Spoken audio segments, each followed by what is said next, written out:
5 ঘন্টা পর ইডি দপ্তরে সিজিও কমপ্লেক্স সল্টলেকের সিজিও কমপ্লেক্স থেকে বার হলেন অভিনেত্রী ঋতুপর্ণা সেনগুপ্ত। আজ দ্বিতীয়বারের জন্য ঋতুপর্ণা সেনগুপ্তকে তলব করেছিল ইডি। রেশন বন্টন দুর্নীতি মামলায় তাকে তলব করা হয়েছিল আজ দ্বিতীয়বারের জন্য। জিজ্ঞাসাবাদ শেষে ঋতুপর্ণা সেনগুপ্ত সংবাদ মাধ্যমের মুখোমুখি হয়ে জানান যে তারা পূর্ণ সহযোগিতা করেছেন ইডিকে। যে সমস্ত ডকুমেন্টস ইডির তরফ থেকে চাওয়া হয়েছিল তারা সেই সমস্ত ডকুমেন্ট সাবমিট করেছেন ইডির হাতে এবং তার আইনজীবী বিপ্লব গোস্বামীও জানান যে তারা পূর্ণ সহযোগিতা করেছেন ইডিকে। এখনো পর্যন্ত এরপরে আর তাকে তলব করার কোন রকম খবর ইডির তরফ থেকে পাওয়া যায়নি।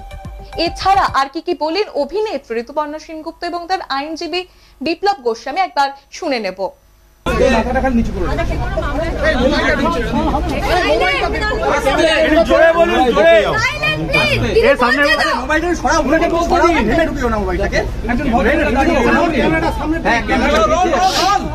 জন্য বোধহয় নিয়েছিলেন টাকাটা, কিন্তু হ্যাঁ এটা কি মানে জ্যোতিপ্রিয় মল্লিকের কোনো টাকা? জ্যোতিপ্রিয় মল্লিকের এখানে হয়নি, যে সমনটাও হয়েছিল তাতে কোনো জ্যোতিপ্রিয় মল্লিকের নাম ছিল। বাকিবুর রহমানের যে মানে যেহেতু রেশন বন্টন দুর্নীতির অভিযোগ আছে তো সেই সম্বন্ধে জ্যোতিপ্রিয় মল্লিকের কোনো যোগাযোগ নেই। তাহলে রেশন বন্টন দুর্নীতি না বাকিবুর রহমানের এটা কি আর ডাকা হয়েছে? না, আর ডাকা হয়নি। আর ডাকা হয়েছে বা আর কোনো ডকুমেন্টস চাওয়া হয়েছে? না, আর কিছু চাওয়া কিছু ওনারা কোঅপারেট করেছেন।